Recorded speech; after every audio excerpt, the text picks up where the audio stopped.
Hi, Shannon O'Flaherty here, and today I'm going to talk to you about the solar plexus chakra and dual beliefs. So let's see if I can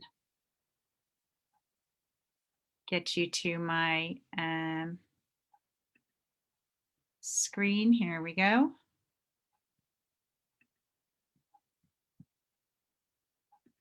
There we go. And the third chakra, or our solar plexus chakra, which is located just at the bottom of our sternum bone, is all about our personal will and our intention. And it affects our self-esteem and how we feel about ourselves. And it's about our physical energy, our self-control, and also about our personal expression of power in the world. This chakra is all about digestion, not just of food, but of new concepts and situations. Fire is the element, willpower is the gift, and shame is the saboteur. This chakra is really about the seat of our intention, and it's where our intellect and inner adult resides. This is where we digest new concepts and situations and decide where we want to go in life. This is really how we set our will.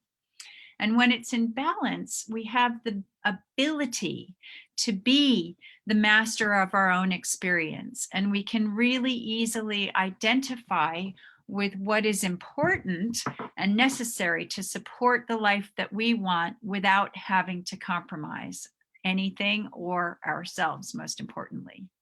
And when it's taken out of balance, we may feel indecisive or feel like we have a lack of direction. We might also experience digestive issues or be unwilling or unable to trust our intuition. We may have control issues, or we may be hypersensitive, or maybe we'll be fatigued or develop even stomach ulcers or have anxiety. Our third chakra is really where we develop our personalities and decide who we want to be. And this chakra shifts us out of dependency on others for our happiness so that we can finally be 100% accountable for our own happiness and direction and personal success in life. And this is where we hold beliefs like, I'm successful, or I'm a victim. So if your solar plexus chakra is balanced, you'll feel confident and worthy and be able to make decisions that fully align with your intentions.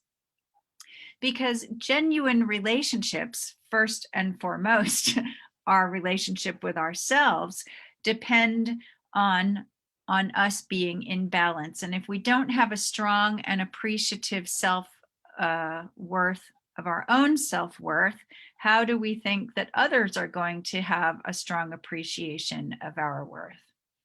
So we want to tune in. Ask yourself, do I feel insecure? Do I have trouble setting boundaries with people? Maybe you've set up the vicious circle trap of being a people pleaser. Do you constantly seek approval from others? Is this you? Type me below if you sacrifice yourself to put others' needs ahead of your own. I used to be a brilliant people pleaser. And what happens is when we're people pleasers, first of all, because us, the empaths, the healers, we're the ones who do all of the helping of everybody. So we never ask for help ourselves.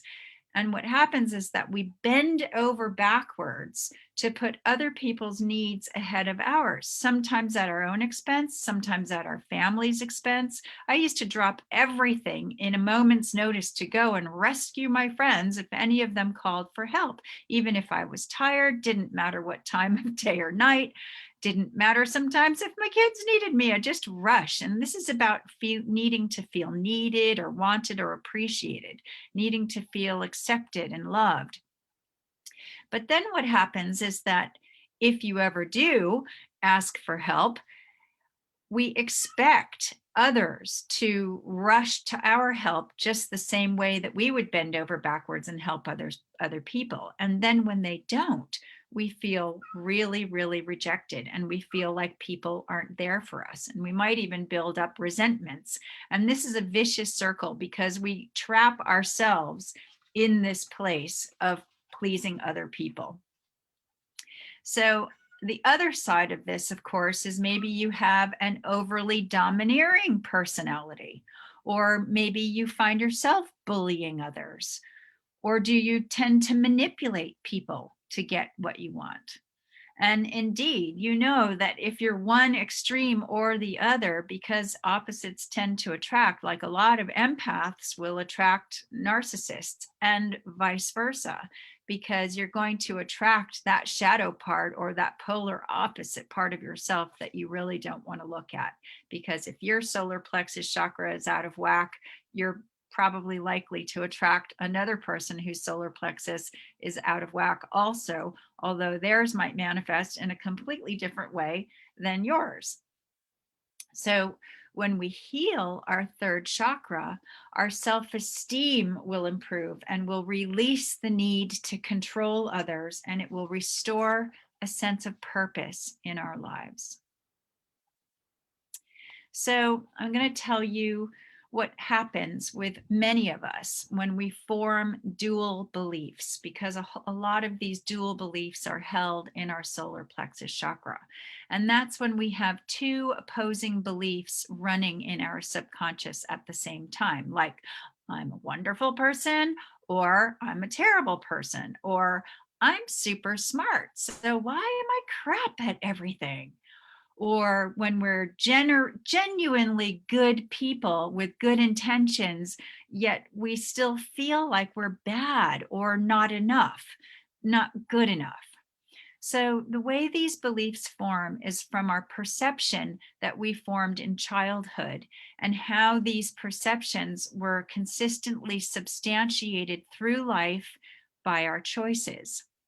So imagine there's this angry father, right? And he has three kids. Say he has three kids.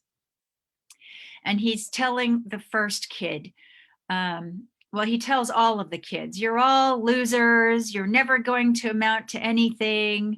You know, you guys are just terrible kids. And I don't know why you even try, because life is terrible and you guys are no hopers. And so the first kid, the poor first kid, believes him. And he has a terrible time. He has no will to succeed at anything. He does terribly at school. He makes bad choices, and he gets involved with the wrong kind of people. And he really does go on to have a terrible life, and nothing good happens for him. Now, the second kid defies his father, and he says, ha, you want to make a bet? I'm great. I don't care what you say, Dad. He's the little rebel, right? And he works really hard, and he has great focus, and he goes on to graduate top of his class, and he becomes a fabulous doctor, and he meets a wonderful woman, and he has a wonderful, beautiful life, because he's just decided, you know what, Dad, your issues are yours and they're not mine, and I'm not going to take that with you. Now, his motivation might be one of rebellion or anger, but that's another story. And then the third kid believes him too. Oh gosh, you're right, Dad. I'm really a loser. I'm never going to make it. But then in the second grade, he has such a crush on his teacher. And she says, little Tommy, you can be anything you want to be. You can be president of the United States. You can do anything you put your mind to. You're absolutely awesome. And you're super smart, and you're really talented. And because Tommy loves her so much, he believes her. He believes her. And so Tommy goes on to have a kind of interesting life. He has the roller coaster life. Does this ring any bells to anybody? Like most of us, he has high highs and low lows.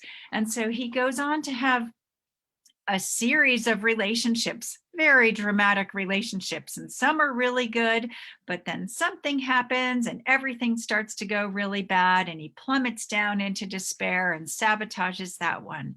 He has a bunch of different jobs and everything is going really great, but then something outside of his conscious control happens, something outside of himself. He's still blaming things outside of himself. And then he can feel that moment when he's just tipping over the top and starts to plummet down into despair. But even when he's in the really low periods of his life, he thinks like, well, I know this is just a phase. I know it really sucks to be down here, but probably something else will come along. Okay. And so he goes up and down and up and down, and maybe even has a couple loop-de-loops in there of his emotional roller coaster. Can anybody relate to this? Yeah, right. Roller coaster below if you can relate to this emotional up and down that most of us go through. And this up and down is those opposing beliefs, right? Like, I'm successful, I'm nothing, right? And I know what love feels like too. I'm not good enough, I'm not worthy enough. And what we want to do is get rid of all of those underlying negative beliefs and pull out that crazy up and down roller coaster so that it's a nice, even journey through life, so that we're not having high drama over every little thing that happens, because otherwise we go through life exhausted. And those low parts are the places where we get stuck. And those low parts are the parts of us that keep us fearful and keep us stuck from taking that leap of faith forward, from having that focus like the other brother who was just going to go like, no, I know I can create whatever I want to create. And so this is where we end up kind of shooting ourselves in the foot. So let's see if I can go back to here. Oops. Okay, and right. And so stop share. I think you all saw my desktop there for a little minute. So what beliefs did you take on as a child that you're still carrying around with you in your solar plexus? And isn't it time to let go of all of that old stuff so that you can create the ideal life and vision for yourself that you want? And have the trust and faith and keep hold of all of those good beliefs that you got and let go of all of those old negative beliefs. Isn't it time? So if you believe that it's time, I really want to hear from you, because this is what I help people do. And I really want you to schedule a free 20-minute mind shift call with me so that we can have a chat and see where you're at. Because when we're finally ready to take that leap of faith, our solar plexus opens up and expands and opens in a whole bunch of the world that we can't even imagine is available to us right now. And the universe supports that. And then your life really starts to take off in the directions that you want to create. It's been so much fun sharing this story with you tonight and talking to you about the solar plexus chakra. I love you all so much, and I look forward to hearing from you. Lots of love.